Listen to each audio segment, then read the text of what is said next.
Nam yo ho ning ge cho nam yo ho ning ge cho nam yo ho ning ge cho nam yo ho ning ge cho nam yo ho ning ge cho nam yo ho ning ge cho nam yo ho ning ge cho nam yo ho ning ge cho nam yo ho ning ge cho nam yo ho ning ge cho nam yo ho ning ge cho nam yo ho ning ge cho nam yo ho ning ge. Hi, I'm Margaret. For those of you who are new to this vlog, it's here that we apply Buddhist philosophy and practice to the issues of daily life. And today's topic is on divorce.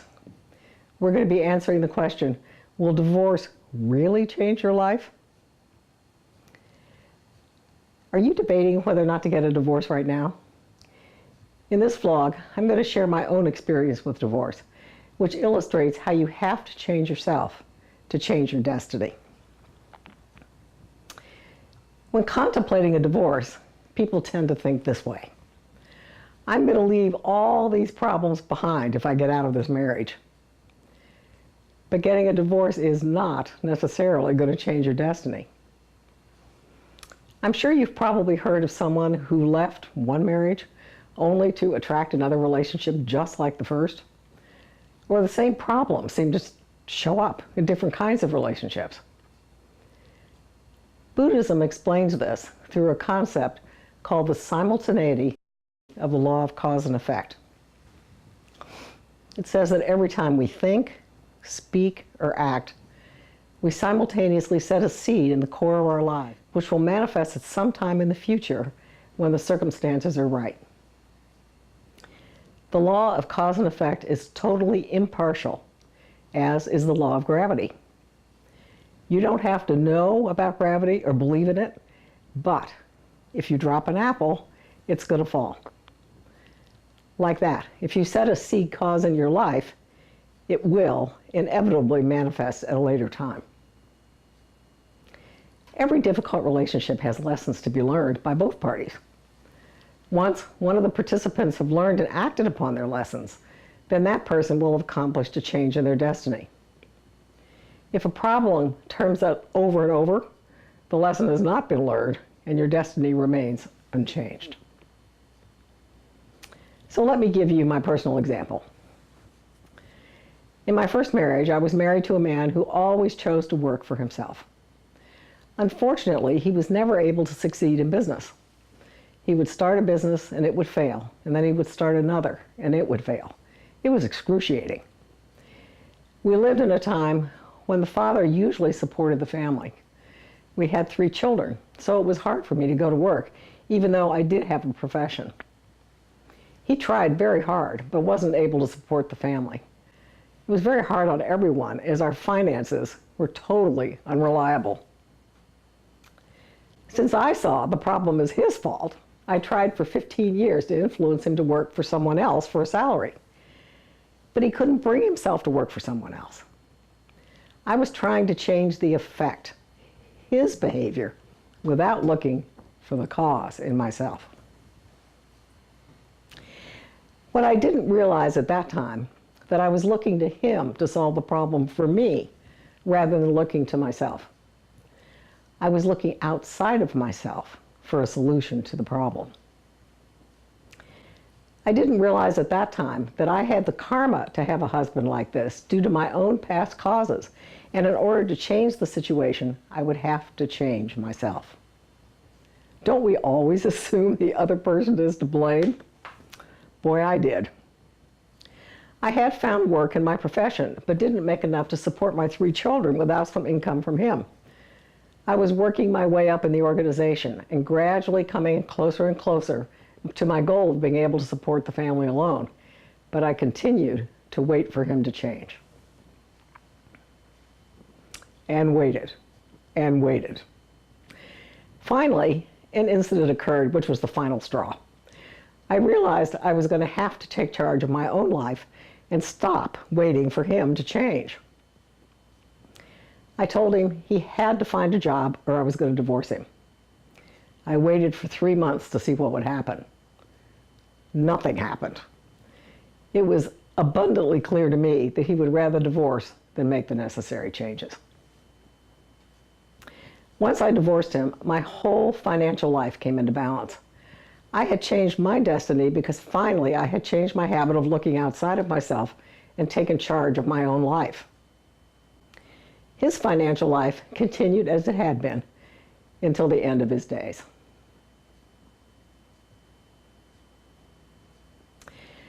My first husband acted as a senjanjiki, or a good influence, for my life. He forced me to take responsibility for my own life, which was a life lesson I badly needed to learn. As difficult as it was at the time, I really thank him today. You just never know what you're going to learn when you get into a relationship. As you see in this example, if there's an outer problem in your life, you must change yourself to resolve the issue. Your current environment is the results of past causes you've made at some point in your many, many lifetimes. You might ask me, though, how were you responsible for your husband's behavior? His behavior, his own tendencies, were his karma. My contribution was that I would attract a man with these tendencies into my life, tolerate behavior that was damaging to the family, and not look to myself to change the situation for the better. Since I had not yet encountered Buddhism or learned to chant at that time, I had to rely on the feedback from a friend who was a professional psychologist to determine what direction I should take. However, if you're a practitioner, you have a tool to allow you to deeply reflect on your life. When you chant about the issue first, you'll have ideas come to you about what you can do to handle it. It also gives you a completely different perspective. Let's say it's like this. If you're a player on a soccer field and you're the one in the scrimmage, it's hard to see where the direction of the play should go. But if you were sitting in the bleachers 2 stories up, you could clearly see the way the play should go. Like that, you get an overview of your situation when you chant. So how do you handle the problem? If you're debating divorce today and you're not a Buddhist, you're probably going to need third-party feedback. Most of the time, we're not fully aware of what we need to change in ourselves. It'll give you some perspective. But if you're a practitioner, take the following steps. First, make a determination to change your karma that's contributing to the problem in this relationship. 2, chant for the insight to know exactly what you need to change. 3, then take the necessary steps. You'll know whether you still need to get a divorce after you do your human revolution and change the way you're contributing to the problem. In summary, in this vlog, we showed how the simultaneity of the law of cause and effect allows us to set causes in our lives that manifest as future effects when the circumstances are right. This means if you have a difficult situation, you're responsible and need to change yourself for the situation to resolve. None of us like to hear that. I showed you through the experience of my own around divorce how taking charge of my life changed my destiny. And finally, we looked at what to do if you're a non-Buddhist to address the causes in your own life. And finally, how you would address these causes if you chant. If you like this vlog, give it a thumbs up and share it. And subscribe to receive notifications of other vlogs. It would be great if you could do that on the website, because then I can also send you notifications when other things happen. Here are some other vlogs you might like.